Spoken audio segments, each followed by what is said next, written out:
नमस्कार छात्रों। आज अपना पेपर है अधिगम के लिए आकलन। अधिगम के लिए आकलन में नया टॉपिक बताया था सृजनात्मकता या क्रिएटिविटी। सृजनात्मकता में मुख्य रूप से इसका अभिप्राय सृजनकर्ता क्या है, इसका सृजनात्मकता अंग्रेजी भाषा के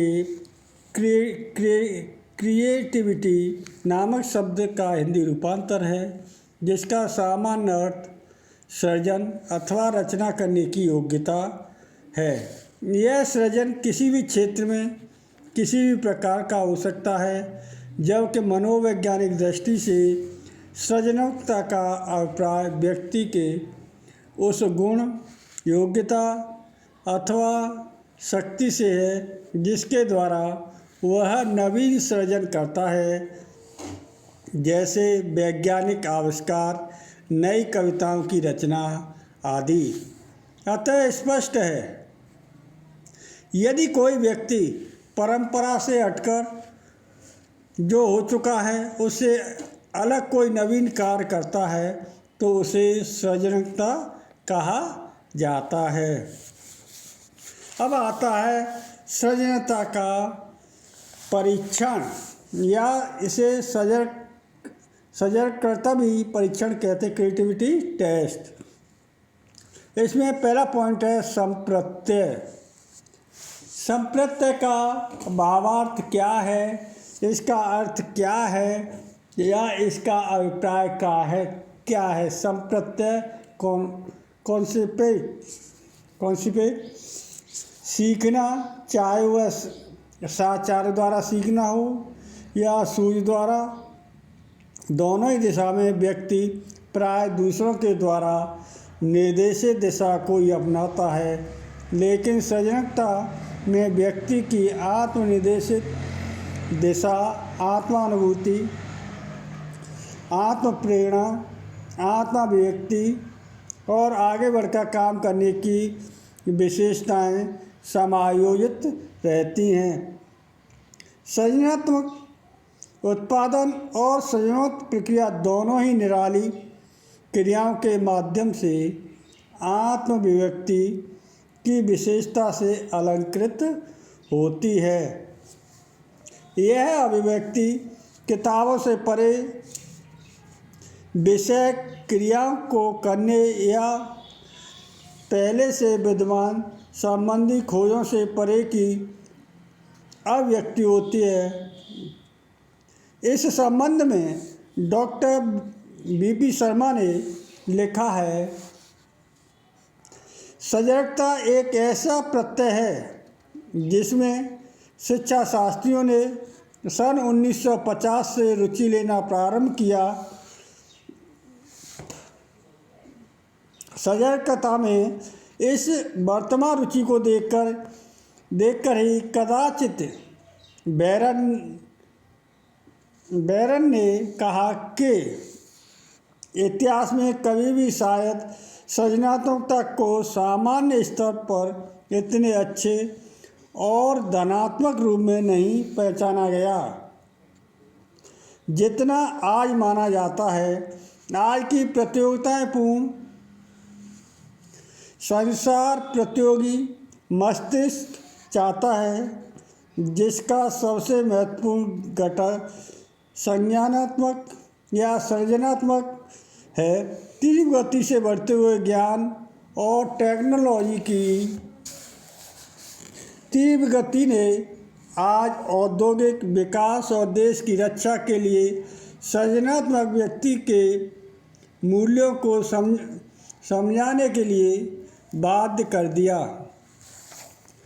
मॉसलो ने 1945 ने अपने अभिप्रेरणा के अध्ययन में यह बताया कि आत्मानुभूति व्यक्ति की आधारभूत आवश्यकता है।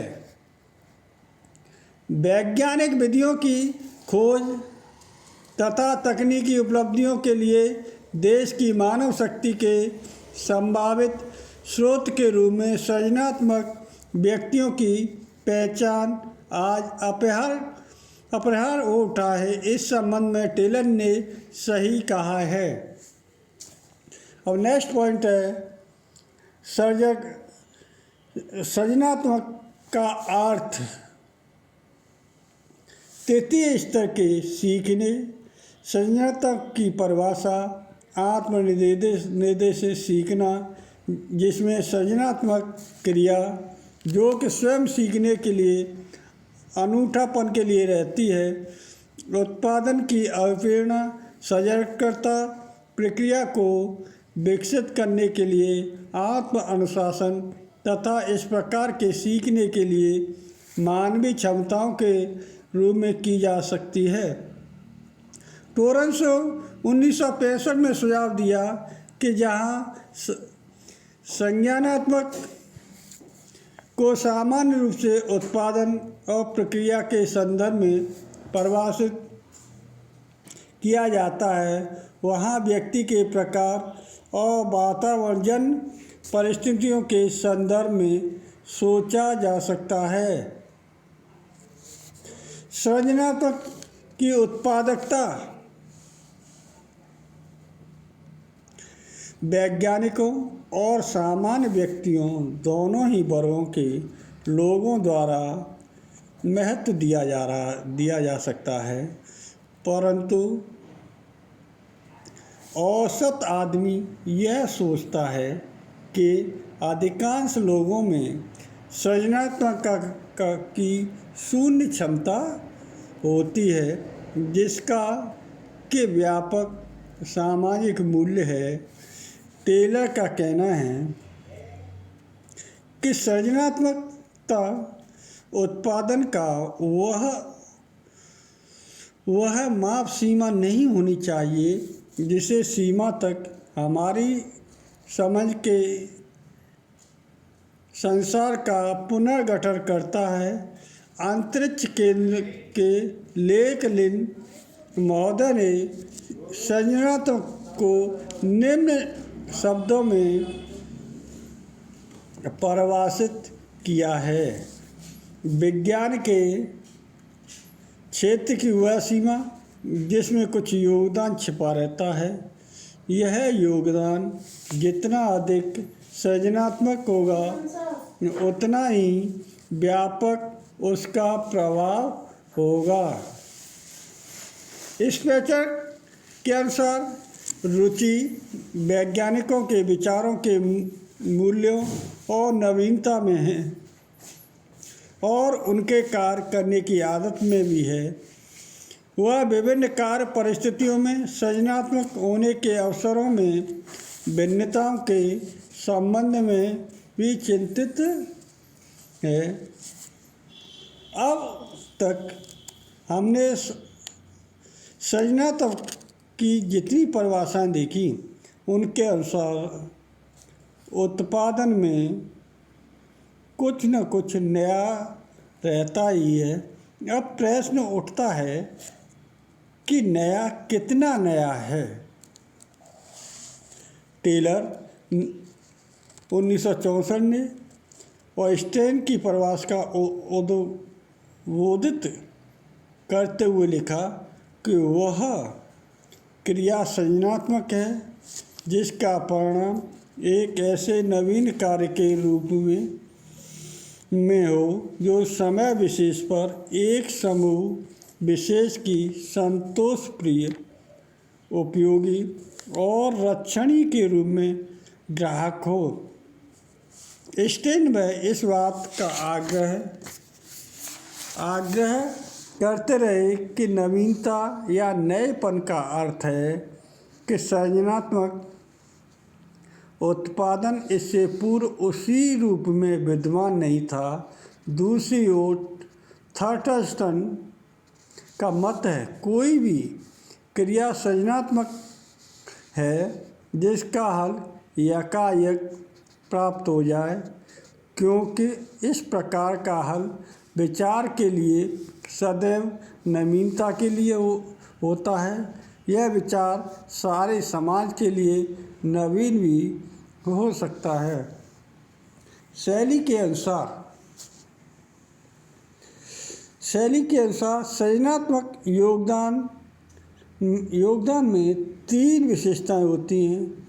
ये तथ्य के रूप में नहीं वरन व्याख्या के रूप में भी सत्य होते हैं, जिनका सामान्यीकरण किया जा सकता है और खोज के समय जो कुछ ज्ञात होता है उसके संदर्भ में वह आश्चर्यजनक भी होता है।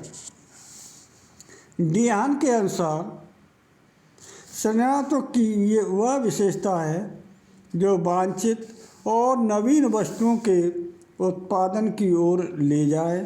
यह नवीन उत्पादन सारे समाज के लिए नवीन हो सकता है या केवल उत्पादक के लिए, व्यक्ति के लिए।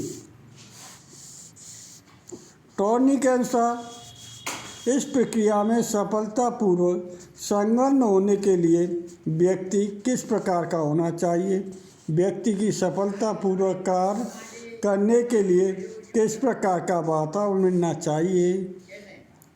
इस प्रक्रिया से किस प्रकार का उत्पादन प्राप्त होता है? इस प्रकार आपने सृजनात्मक बहुचरी परिभाषा को जन्म दिया है। अब तक दी गई सृजनात्मक की अनेक परिभाषाओं से स्पष्ट है, सृजनात्मक का विवरण अनेक आयामों पर किया जा सकता है। नंबर 1,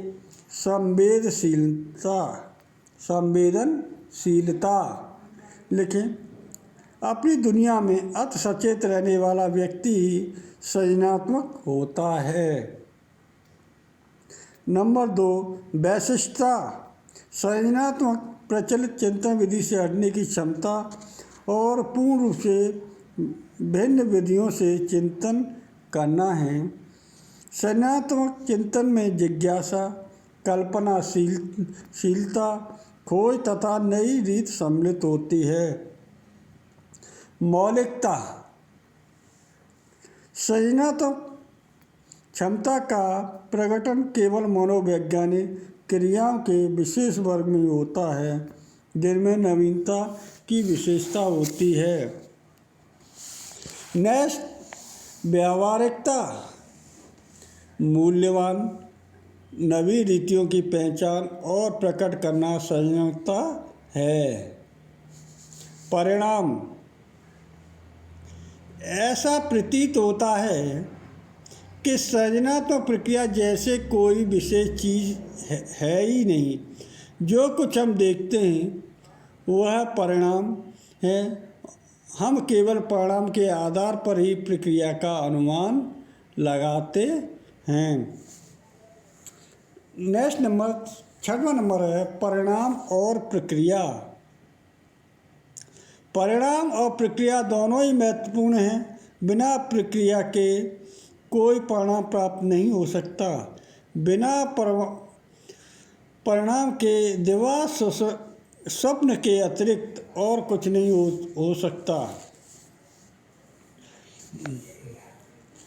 सार रूप में सृजनात्मक सीखना ज्ञानात्मक, भावात्मक और मनोशारीरिक क्रियाओं की खोज और अन्वेषण की प्रक्रिया द्वारा परिवर्तित करना है। यह ऐसा नवीन चिंतन करना है जिसे के बाद में उपयुक्त क्रियाओं में परिवर्तित किया जा सके। यह अपने शील गुणों की सूझबूझ अभिव्यक्ति है।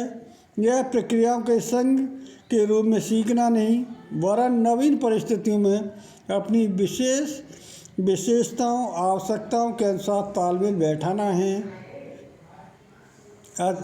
सृजनात्मक चिंतन अपने प्राप्त अनुभवों को पुनर्गठित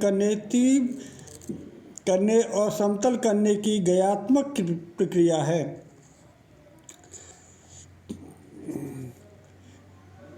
इसके माध्यम से हम सृजनात्मक प्रक्रिया का आत्मगत क्रियाओं का भी ज्ञान प्राप्त होता है। सृजनात्मक योगदान जिसके लिए स्वतंत्र और स्वेच्छाधारी वातावरण की आवश्यकता होती है, व्यक्ति के लिए व्यक्तित्व का प्रतिबिंब है। इसके द्वारा उसकी सृजनात्मक की क्षमता का भी गठन होता है। आज के लिए इतना ही बच्चों, नमस्कार। इसे रिवाइज करें। कल का नया टॉपिक होगा सृजनात्मक चिंतन का मापन।